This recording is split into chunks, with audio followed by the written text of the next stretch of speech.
going to read a Russian folk tale. Alyonushka and her little brother Ivanushka. Once upon a time, there lived an old man and an old woman, and they had a daughter named Alyonushka and a little brother named Ivanushka. The two old people died, and Alyonushka and Ivanushka were left all alone. One day, Alyonushka set out to work in the field and she took Ivanushka with her. They had a long way to go and a wide field to cross, and after a while, Ivanushka felt very thirsty. I am dreadfully thirsty, Sister Alyonushka, he said. Wait, little brother, we are sure to come to a well soon, Alyonushka replied. On they went. They walked and they walked. They felt very hot and weary too, but it couldn't be helped. As well they knew, for the sun burned bright, but no well was in sight. By and by they came upon a cow's hoof filled with water. I think I will drink a little water out of the hoof, Ivanushka said. Oh no, you mustn't do that, little brother, or you will turn into a calf. Ivanushka obeyed, and on they walked. They felt very hot and weary too, but it couldn't be helped. As well they knew, for the sun burned bright, but no well was in sight.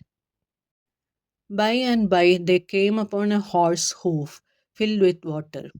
I think I will drink a little water out of the hoof, Ivanushka said. Oh no, you mustn't do that, little brother, or you will turn into a foal. Ivanushka sighed, but there was nothing to be done, so on they walked. They felt very hot and weary too, but it couldn't be helped. As well they knew, for the sun burned bright, but no well was in sight. By and by they came upon a goat's hoof filled with water. I must have some water, Alyonshka. I can't bear it any longer, Ivanushka said. Oh no, you mustn't drink it, little brother, or you will turn into a kid. But Ivanushka disobeyed. He drank some water from the god's hoof, and no sooner had he done so than he turned into a little white goat. Alyonshka called to her brother, but instead of Ivanushka, the little white goat came running up to her. Alyonushka burst out crying. She sat down on the ground by a stack of hay and she wept and sobbed, and the little white god skipped round playfully. Just then, who should chance to come riding by but a merchant? What are you crying for, bonny lass? He asked. Alyonushka told him of her trouble, and the merchant said, Be my wife, bonny lass. I will dress you in gold and silver, and the little white god will live with us. Alyonushka thought it over and agreed to marry the merchant. They were married soon after, and they lived together very happily. And the little white god lived with them and ate and drank out of Alyonushka's own cup. One day the merchant happened to be away, and all of a sudden, as if out of nowhere, a witch appeared. She came up to Alyonushka's window and begged her ever so sweetly to go bathing in the river with her. Alyonushka agreed, and witch led her to the river. But when they got there, she fell upon her, tied a stone round her neck, and threw her into the water. Then she made herself look just like Alyonushka, dressed herself in Alyonushka's clothes, and went to her house instead of her. No one guessed who she was, not even the merchant who came home soon after. Only the little white god knew what had happened.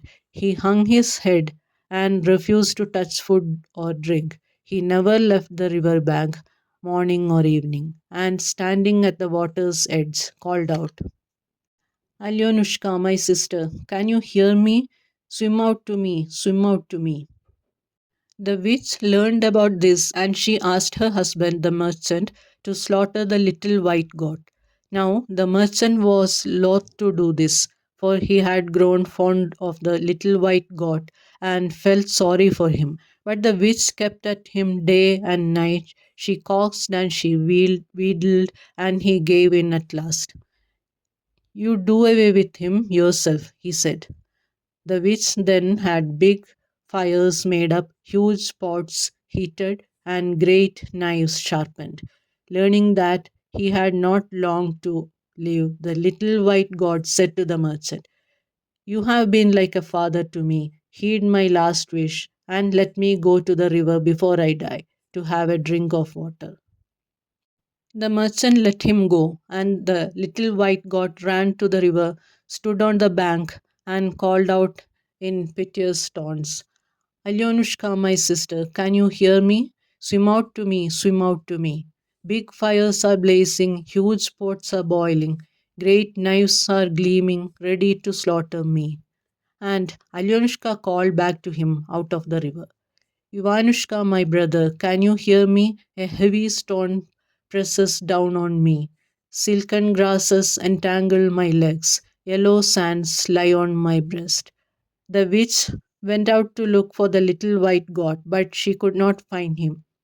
So she sent a servant in search of him. "Bring the little white god to me," she said. The servant went to the river, and what did he see but the little white god running up and down the bank and calling in piteous tones, "Alyonushka, my sister, can you hear me? Swim out to me, swim out to me.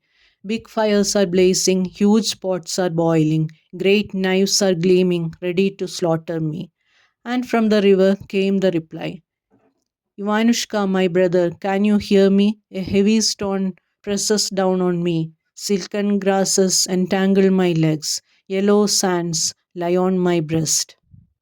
The servant ran home and told the merchant what he had heard and seen. People gathered. They went down to the river and, casting a silken net, dragged Alyonshka out into the bank. They removed the stone that was round her neck, dipped her in fresh water taken from a spring, and dressed her in pretty clothes. Alyonushka came back to life, and she looked more beautiful than ever. And the little white goat was so happy that he turned three somersaults, and lo and behold, he turned into little Ivanushka once again. And as for the wicked witch, she was tied to a horse's tail, and the horse was turned loose in an open field.